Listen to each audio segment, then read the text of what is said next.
War Between Worlds, Chapter 4, A Bit of a Problem.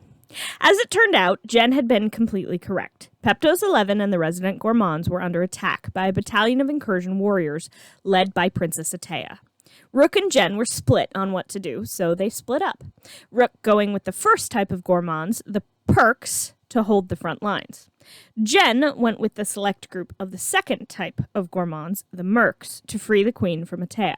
She managed it too, and the gourmand queen ordered a move from the planet, though the gourmands ate it first.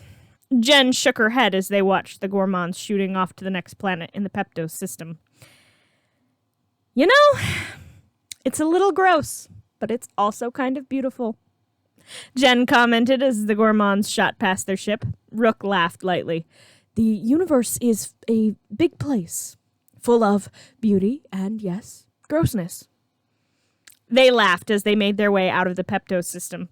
It would take them a few hours to get back to Earth. They weren't booking it back like they had been on their way to Peptos, since there wouldn't be a catastrophe waiting for them. The proto-truck had definitely seen better days, too. It had gotten a bit beat up by the incursions, first when they had entered the Peptos system, then again when Jen took it to the main ship to get the queen.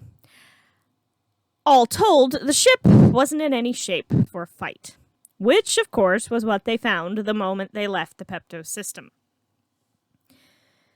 The whole truck shook as a laser was fired over their wings. Jen leapt from her seat, standing on her chair to see out the sunroof. What had just tried to hit them, she swore. Step on it, Rook. That's Vilgax's ship. Rook's hands tightened on the steering wheel. What is he doing in this sector? Jen shook her head. No idea. I haven't seen him in ages, since a few months before I met you. The proto-truck shook again. Can you get us out of here? Rook flicked a few switches and a plaintive whine came from the engines. Not fast enough. The damage we sustained against the incursions is too severe. We need to set down and make some repairs if we want to run. Again, the truck shook. Jen frowned. Set down over there. She pointed to a nearby mostly green planet. Rook flicked a few switches, swerving the truck to avoid another barrage. A readout popped up. Good choice. Uninhabited by intelligent life, some wild animals and insects. The truck shook again. Jen flung herself back into her seat. Less talking, more flying, she urged, spinning the dial on the Omnitrix. I'll buy you the time I can. I'll meet you down there. And call for backup. We might need it. Before Rook could protest, Jen had transformed into Big Chill and phased through the roof of the proto-truck. He swore under his breath and dodged a few more laser blasts, swerving the proto-truck into the planet's atmosphere. But a lucky shot from Vilgax's ship tore through the left wing and sent the proto-truck spinning into a large cluster of trees. The truck crashed through the trees, smoking and screeching the whole way. When it finally came to a halt, it was with such a violent jerk that Rook's seatbelt snapped and his head slammed into the steering wheel. His whole world went black. When he woke up, it was to the fire suppressor system in the truck going off. The wing was so damaged that it had sparked a fire. He swore, pulling himself free of the seat and wiping the blood off his face. He pulled his badge from his pocket of his armor and clicked it on. Calling any nearby plumber base. This is Agent Rook Blonko. Mayday. Myself and Gen 10 were returning from a mission in the Peptos system when we were ambushed by a vessel from Vilgaxia. Our ship has been disabled. Immediate assistance requested. There was static for a moment before an unfamiliar voice came over the line. Agent Rook, this is Plumber Base 6593-Zeta. We can have a patrol to your location in 2 hours. Is Specialist Tennyson with you? No. She engaged with the enemy. The crash of our ship knocked me out. I do not know for how long. There was a noise of confirmation over the line. We'll have a patrol to your location in 2 hours. Try and stay in that area. The plumber on the line was cut off as the radio built into the proto-truck crackled to life. I do hope you survived that little crash, plumber. I find myself needing to test my new weapon, and I can't think of a better way to do so than sending it to hunt you down. As quickly as the threatening voice had appeared on the radio, it fell silent again. Rook felt his heart sink to somewhere near his knees. What had happened to Jen? That had been Vilgax's voice. But if he was unleashing a weapon to hunt down Rook, had it already beaten his partner? He nearly jumped when his badge spoke again. He had never cut off the call with the nearby plumber base. We might be able to shave it down to an hour and a half, but that's the soonest we can have anyone in the area. Try and stay alive till then. The suggestion was one Rook could get behind, but he had to find out what had happened to Jen. Thank you for your advice, but I need to find out what has happened to my partner. That could be a suicide mission, Agent. I am well aware of that, but she is my partner, and I will not leave her to whatever fate Vilgax has planned. Agent Rook out. He clicked off his badge and tucked it back into his armor. He crawled cat-like out of the remains of the proto-truck and into the tree it had landed in. A rumble overhead heralded Vilgax's ship entering the atmosphere. Rook looked up and frowned. Whatever this weapon was, it was going to head straight for the proto-truck. Vilgax had to know where it was using the radio to locate him. He leapt from the tree and into a nearby one. He was glad the fire suppressors had worked properly, or the whole forest might have gone up in flames. But the smog that resulted from the burning leaves meeting the chemical suppressor put Rook at a disadvantage, as something flashed down from the ship, a shape in the fog. He squinted, but couldn't make out what it was. A rumbling growl and howl like an animal in pain set his teeth on edge. He needed to find a way into Vilgax's ship. He had to find Jen. He was silent, careful, as he pulled himself through the trees away from whatever it was that now hunted him. Chapter 5. Deadly Dance. Rook was starting to panic, slightly. He dove forward as a large chunk of the proto-truck came sailing in his direction. Whatever this weapon was, it was strong. It howled again, and a scraping sound began to make its way up the tree Rook was in. He managed to catch a limb on the next tree and pull himself up as it howled again. He pulled his proto-tool off his shoulder and switched it to the bow and arrow setting. This thing, still not quite visible in the smog left over from the fire suppressors, charged up the tree, and Rook got a momentary look at it before he had to dive out of the tree entirely to avoid its large jaws. It was a very familiar Vulpomancer.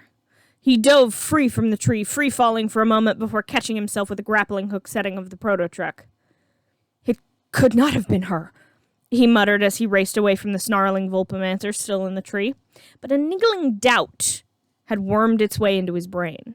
That had been a Vulpomancer, identical to Jen's transformation, Wildmutt. Vulpomancers were a rare sight outside of Vulpin or the Null Void, especially the smaller adolescent Vulpomancers like Jen's transformation. He rolled as he landed on the leaf-strewn ground. Getting away from a Vulpomancer was tricky, whether it was Jen or not. A thought popped into his head as a thud behind him heralded the Vulpomancer's landing. Slipping his proto-tool back onto his shoulder, he slipped 2 fingers into his mouth, whistling as loudly as he could. A whine of pain told him that it had worked as he raced further into the trees.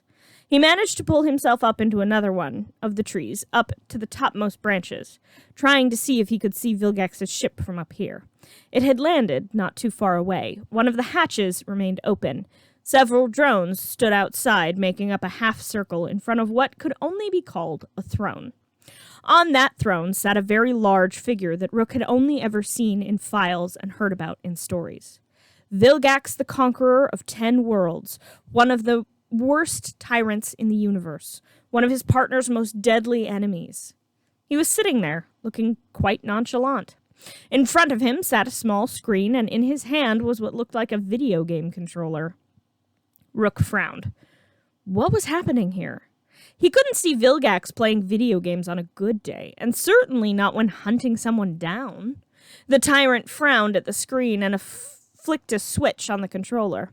A scream echoed from back where Rook had left the Vulpomancer. A green light flashed, and Rook's heart plummeted somewhere near his shoes, as a much more familiar scream filled the air. Another flash of green light lit up the forest, and the tree Rook was in shook. Looking down, he saw forearms slamming her fists into the tree. It teetered as the trunk shattered. Rook leapt from the toppling tree, rolling as he landed again, but this time coming up to face his attacker. It was a favorite of Jen's, and she had every reason to favor this transformation. Forearms was one of her strongest aliens, after all, but there was something new adorning her neck. It looked like a metal collar with a large black stone at the center. Her eyes, normally a toxic green, were a hollow, empty black that matched the stone. She stepped forward. He matched it with a step back. "Rook." It sounded like it hurt to speak at all. "Run." With that one word of warning, she lunged. Rook leapt up out of the way of her first swipe. Leaping onto another tree just had her seizing the trunk and snapping it in half, sending this tree toppling to the ground too. "Jen, I am not your enemy," he called out, only to receive an angry cry in return. Then a horrible thought occurred to him. The weapon Vilgax had sent out after him. Jen had shown up just after. He didn't have time to think about it as he hit the ground running. It really was the smartest move when encountered with a very large, very angry Tetramand. Her roar followed him. This was Vilgax's doing, somehow. It really made Rook wonder just how long he'd been unconscious from the crash as he raced away from Jen, who picked up the tree she'd just felled and threw it after him. At this point, if he didn't start to fight back, she was going to level the whole forest. He pulled the proto-tool off his shoulder and aimed it. "I am sorry, my friend." He fired a net, pinning the Tetramand's arms to her sides. She struggled for a moment, then the collar around her neck crackled with black electricity and she screamed. One of her arms managed to wiggle free as the electricity continued to crackle. She slapped the Omnitrix symbol, transforming back into herself. The net fell off her much smaller form, and she collapsed to her knees. She panted hard, and Rook got a good look at her. The collar was still around her neck. It seemed to shrink and grow with her transformations. "Rook." Her voice was still strained, but it was a little clearer. "You need to take me down. Please. I don't want to hurt you." She didn't get to say anything else as the black lightning crackled out from the collar again. Her scream echoed around them as she moved, spinning the dial on the Omnitrix and slapping it down to transform again. This time it was one of the transformations Rook hadn't seen very often, but it was much more dangerous in this kind of environment. Wildvine melted into the trees surrounding her. Rook tapped on the proto-tool, switching it to one of the new settings Cooper had added to this new tool. It was sort of a trial run for the new setting, and it wouldn't last long, but it should be quite effective against the plant. It was put to the test when a vine looped around Rook's throat. He brought the end of the proto-tool up into the vine as it tightened. The spark glowing at the mouth of the barrel of the tool caught on the vine and lit the flame, causing the plant to cry out and release him. Appearing from the body of a tree, she was quick to beat out the flames that were crawling up her arm. This transformation had a singular eye, usually rimmed in toxic green. But now, it too was black. It didn't take a Galvin to figure out that the problem was her new accessory. Rook switched the proto-tool over to the bow and arrow. He was more accurate with that than he was with any gun setting, and this had to be the perfect shot. If he was even a millimeter off, he would never be able to forgive himself. He pulled back, aiming the arrow as the black lightning began again. Wildvine transformed back into Jen, and Rook took the shot. His arrow struck home, sinking into the black stone at the center of the collar. Jen crumpled like a puppet with its strings cut. Rook didn't have a moment to check on his partner as a roar of frustration echoed through the trees. "Interfering cur!" That was all the warning he got as Vilgax himself vaulted into the fray, slamming the proto-tool out of Rook's hands with a mighty blow. He picked up the plumber by the front of his armor, the tentacles on his face reaching out towards Rook as Vilgax growled. "My plan was perfect, you little..." But he interrupted himself with a howl of pain. The tentacles that had been reaching for Rook's face had just been severed cleanly. Vilgax dropped Rook, attempting to stem the flow of blood from the two stumps that had been the tentacles at the center of his chin. A thud heralded the knife sinking into the tree that stood next to them. Rook glanced at it, astonished, and saw the gleam of tadenite. He turned in the direction the knife had come from and felt himself smile despite the blood on his face. Jen was back on her feet, wobbling slightly. The collar was split at the center where his arrow had struck it, laying discarded behind her, and there was anger gleaming in her eyes. She spun the dial on the Omnitrix, and more Tadenite gleamed as Diamond Head rushed forward, slamming into Vilgax before picking him up and slamming him into the ground again. Rook dove for his proto-tool, snatching it up and firing into the drones that came to their master's rescue. The improved proto-tool blasted through the core of the drones, one after the other. In moments, the fight was over. Vilgax was encased in Tadenite, all but his face, the two stubs that had been two of his tentacles still freely bleeding. Diamond Head stepped away from the tyrant, stepping on the collar as she went, though if that was on purpose or not, Rook had no idea. He stepped over to her and laid a hand on her arm. "Are you all right, partner?" She nodded slightly. "Yeah. Nice shot, by the way," she commented, kicking the collar again. Rook smiled slightly, stepping over to the dagger embedded in the tree. He pulled it free with a bit of difficulty. It had sunk deep into the wood. "You are quite the marksman with this as well. I did not know you were proficient with bladed weapons." The Omnitrix flashed red, light spiraled, and Jen returned to herself, a wry smile on her face. "Can't learn everything about me from a file." She took her dagger back from Rook and stiffened as the thundering sounded through the trees around them. Rook tensed too, but relaxed slightly as several plumber agents came rushing into the clearing, forearms as Rampage had created. Jen smiled slightly. "Good to know that backup got here quickly." Rook nodded.